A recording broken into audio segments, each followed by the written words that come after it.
Ang Daily Bible Gospel Reading, ang mabuting balita ayon kay San Lucas chapter 11 verse 29 to 32 ay nagpapakita ng isang mahalagang aral tungkol sa kahalagahan ng pananampalataya at pagsisisi. Ang mga tao noon ay naghahanap ng mga palatandaan mula sa Diyos, ngunit hindi nila nakikita ang tunay na tanda na nasa harapan nila. Una, narito ang tanda ni Jonas. Ang pangunahing aral na makikita sa talata ay ang pagiging tanda ni Jonas sa mga tao ng Ninive. Si Jonas ay isang propeta na nagdala ng mensahe ng pagsisisi sa mga tao ng Ninive at nagresulta ito sa kanilang pagbabago. Sa pamamagitan ni Jonas, nakita ng mga tao ang kapangyarihan ng Diyos at nagsisi sila sa kanilang mga kasalanan. Pangalawa, ito naman ang pagdating ng anak ng tao. Ang pagdating ng anak ng tao ay isang mas malaking tanda kaysa kay Jonas. Siya ay ang Mesiyas, ang tagapagligtas ng sangkatauhan, at ang kanyang pagdating ay nagdudulot ng pagkakataon para sa pagsisisi at pagbabago. Ang kanyang pagdating ay nagpapakita ng kapangyarihan ng Diyos at ang kanyang pag-ibig para sa sangkatauhan.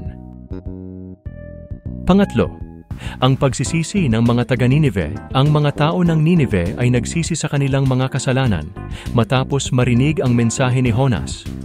Ang kanilang pagsisisi ay nagpakita ng kanilang pagnanais na magbago at magbalik sa Diyos. Ang kanilang pagsisisi ay isang halimbawa ng tunay na pananampalataya at pagbabago ng puso. Pang-apat, ang karunungan ni Solomon. Ang talata ay nagbanggit din ng karunungan ni Solomon. Ang reyna ng Timog ay naglakbay ng malayo upang marinig ang karunungan ni Solomon. Ngunit ang talata ay nagsasabi na mayroong mas dakila kaysa kay Solomon. Ang anak ng tao ay may mas dakilang karunungan kaysa kay Solomon, at ang kanyang mga turo ay nagbibigay ng tunay na patnubay at kaalaman. Panglima, ang mensahe ng pagsisisi. Ang talata sa Lucas 29-32 ay isang malakas na paalala tungkol sa kahalagahan ng pagsisisi. Ang mga tao ay dapat magsikap na magbago at magbalik sa Diyos. Ang pagsisisi ay hindi lamang tungkol sa pag-amin ng mga kasalanan, kundi pati na rin sa pagbabago ng puso at pag-uugali, at sa pagtatapos. Konklusyon, ang Ebanghelyo ni San Lucas ay nagpapakita ng kahalagahan ng pananampalataya at pagsisisi. Ang mga tao ay dapat tumingin sa Diyos at maniwala sa kanyang mga pangako.